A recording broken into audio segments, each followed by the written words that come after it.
In this video, we will learn how to find the probability of events involving the word not and the word or. Suppose that E is an event. The probability that not E occurs is given by P of not E equals 1 minus P of E. In other words, the probability of an event plus the probability of the event not happening is equal to the whole space, equals 1, which is 100%. Another way to write this is not E is also equal to E prime, or the complement of E. So we can rewrite this statement as the probability of the complement of E is equal to 1 minus the probability of E. And again, the probability of E plus the probability of the complement of E is equal to 1. They're just two different ways to write the formula.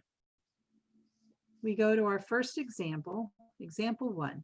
You are dealt one card from a standard 52 card deck. Find the probability that you are dealt a 7. Then find the probability that you are not dealt a 7. To find the probability that you're dealt a 7, we know that there are 4 7s in a deck of cards, and there's a total of 52 cards in a deck. So the probability of being dealt a 7 is 4 over 52. And that reduces to 1 over 13. Now let's look at the probability that you are not dealt a 7. So E is you are dealt a 7. The complement of E is that you are not dealt a 7.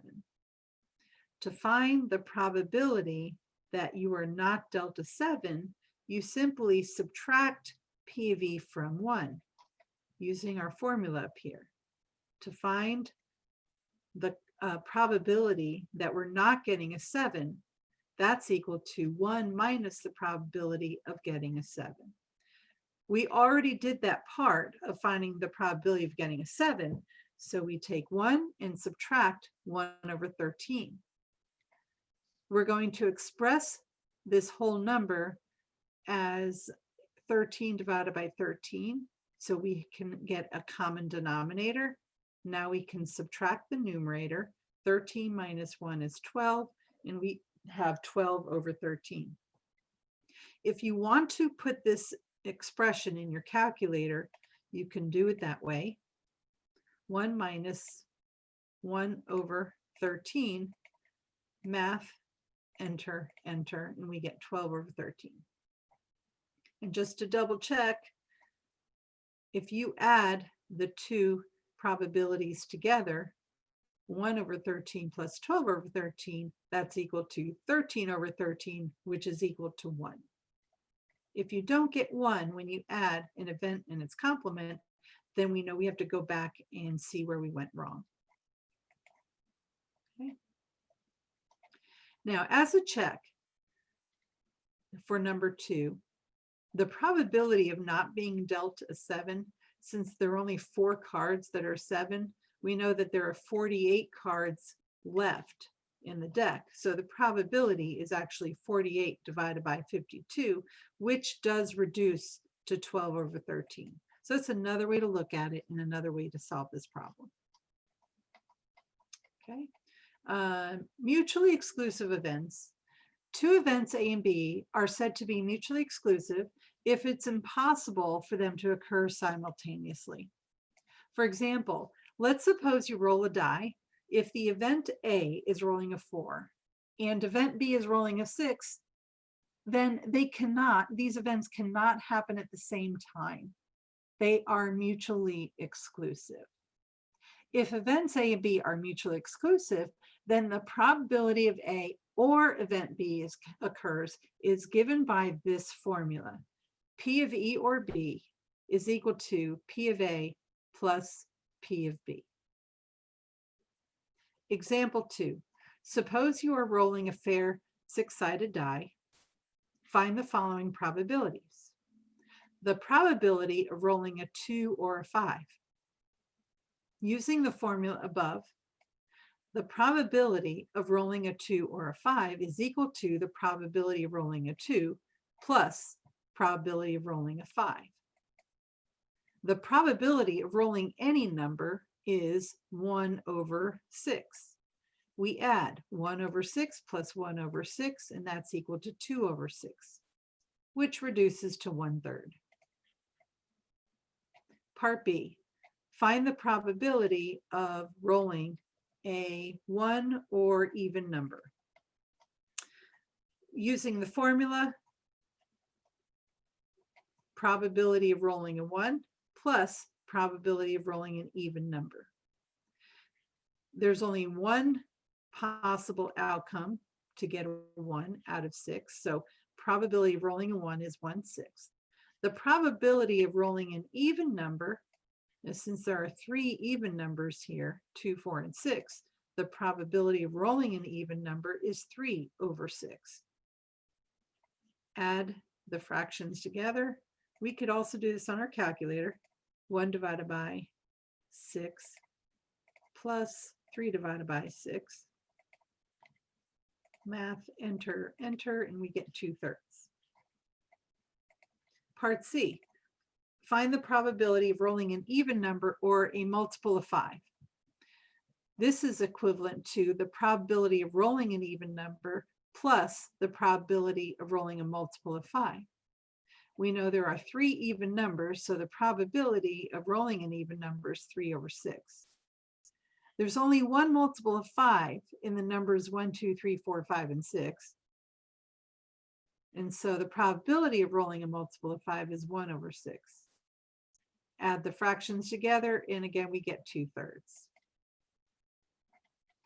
Move into example 3. Suppose you're dealt a single card from a standard 52 card deck. Find the following probabilities. Find the probability of getting a jack or a 5. This is equal to the probability of getting a jack plus the probability of getting a 5. There are 4 jacks in a deck, and there are also 4 5s in a deck. So 4 out of 52 plus 4 out of 52 is equal to 8 over 52, and that reduces to 2 over 13. Part B, find the probability of getting a 3 of diamonds or the queen of hearts.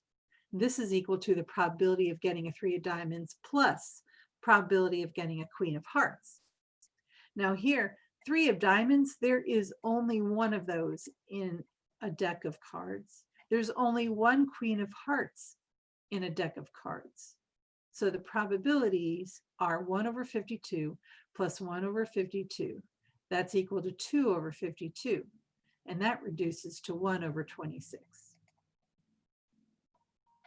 So now we're going to move to talk about events that are not mutually exclusive, which means that they can happen at the same time. If events A and B are not mutually exclusive, it's possible for them to both occur at the same time. For example, suppose you're rolling a 6-sided die. If event A is rolling a 4 and event B is rolling an even number, then the events can actually happen at the same time because event A is 4. If you roll a 4, that actually covers event B as well because it's also even.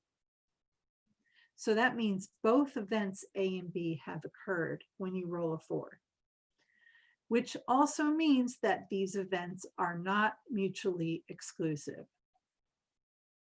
So the formula is such: if events A and B are not mutually exclusive, then the probability of event A or event B occurring is given by probability of A or B equals probability of A plus probability of B minus the probability of A and B. What's unique about this formula is it takes on the formula for the OR problem that we saw in the last few examples. The only difference is we are subtracting this piece, which we say is the overlap. This is the part that satisfies both A and B.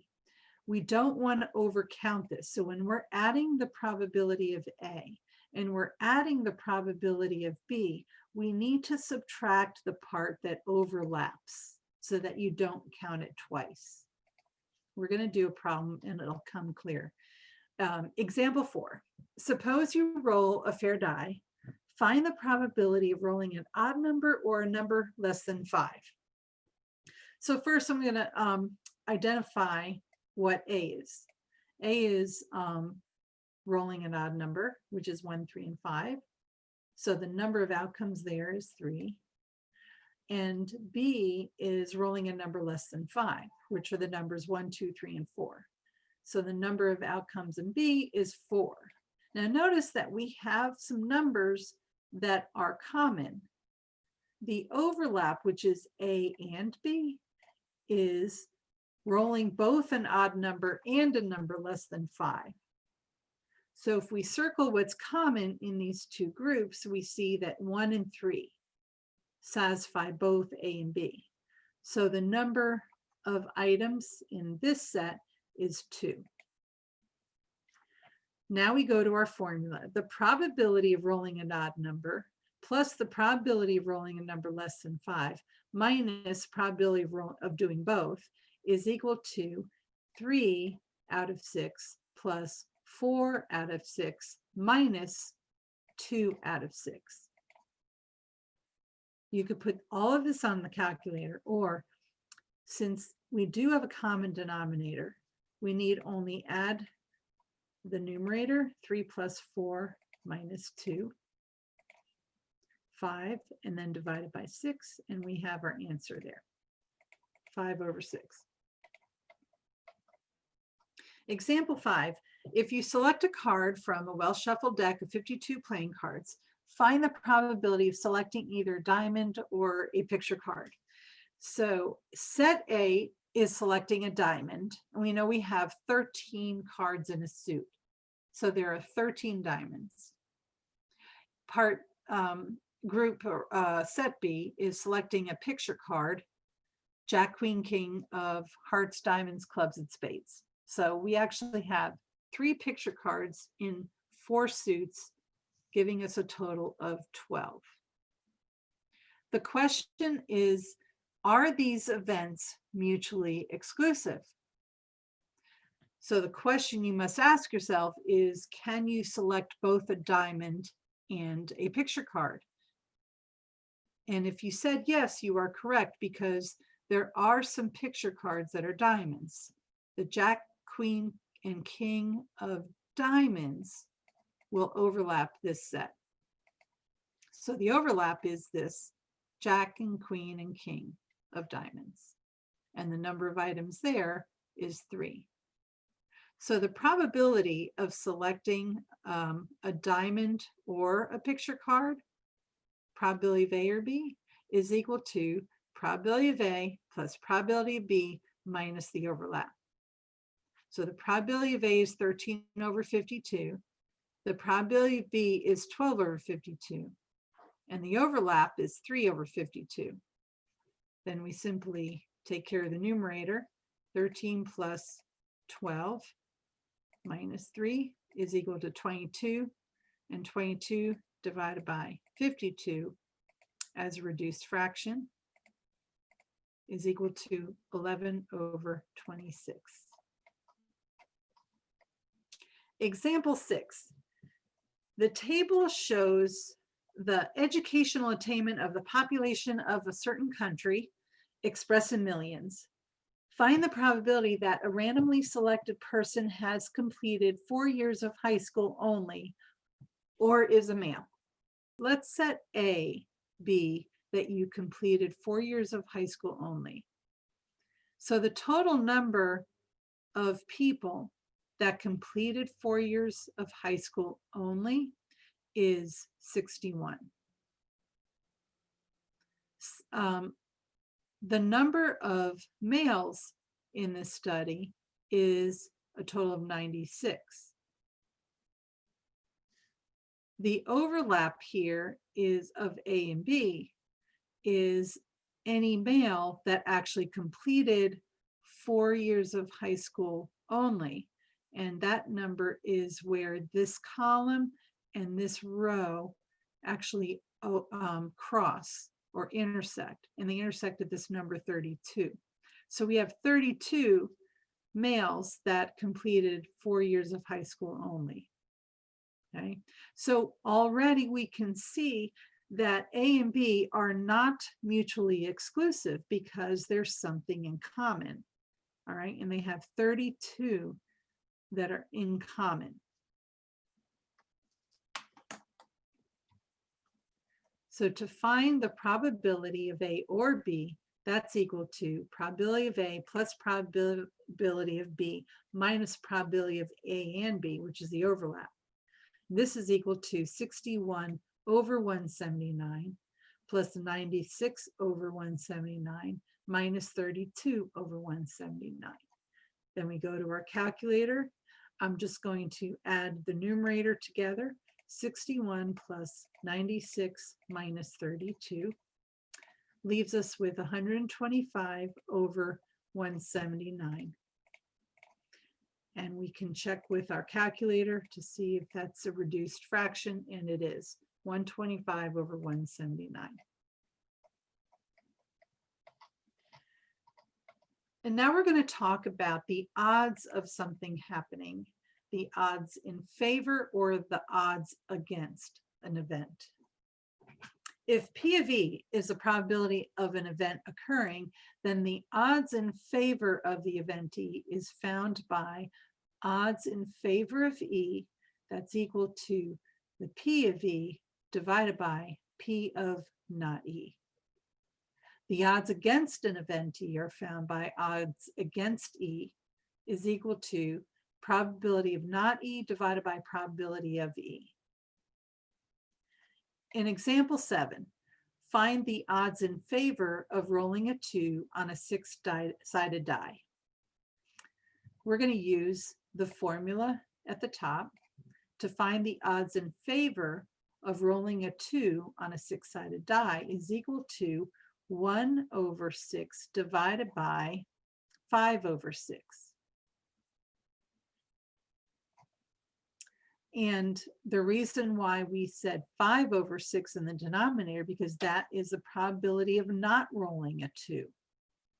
Okay, so there's only 1 2, and there are 5 numbers that are not 2.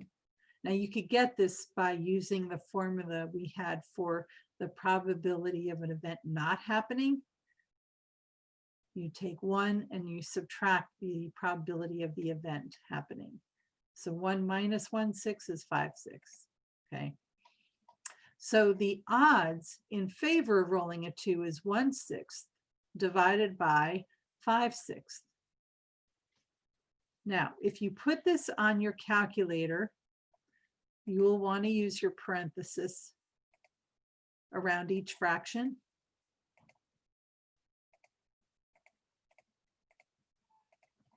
And then hit math, enter, enter, and that's equal to 1 over 5. So what's happening is, since both the numerator and the denominator are being divided by 6, we can actually cross off the 6 and you get 1 over 5. Example 8, find the odds against rolling a 2 on a 6-sided die. The odds against rolling a 2 is just flipping P of E and P of not E. So now P of not E is in the numerator. So now we have 5 6 divided by 1 6, and that's equal to 5 over 1, which is equal to 5. Example 9. If one person is randomly selected from the population represented in the bar graph below, find the odds in favor and the odds against that person being in the Air Force. So take a moment to study the diagram here. We have a branch of service, Army, Navy, Air Force, and Marines, and that's broken up as In this key, it says the purple is men and the pink here is women. And so the Army consists of 430 people, 420 of which are men and 10 are women. Okay, so it does help to take a moment to read a graph and see what they're saying. And this is active duty military personnel. Over here on the left is the number of active duty in terms of thousands. So there are 430,000 people in the Army, 380,000 in the Navy, 370,000 in the Air Force, and so forth. So the question is, find the odds in favor and against that person being in the Air Force.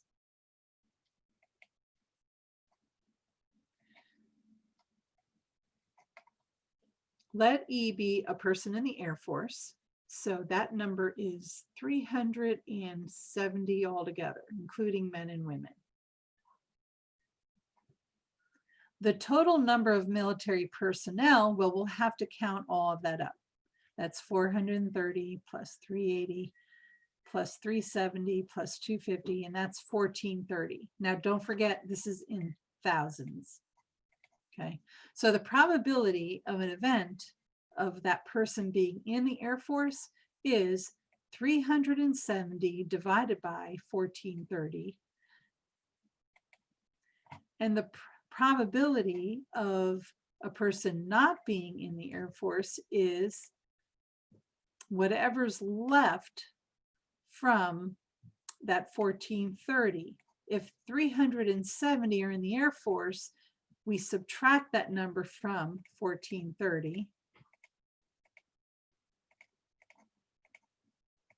And we have 1,060 that are not in the Air Force over 1430. So the odds in favor of E is equal to P of E over P of not E. And that's equal to 370 over 1430 divided by 1060 divided by 1430. Notice we have a common denominator in both the numerator and denominator, and we can cross this off and we get 370 over 1060, which is equal to 37 over 106.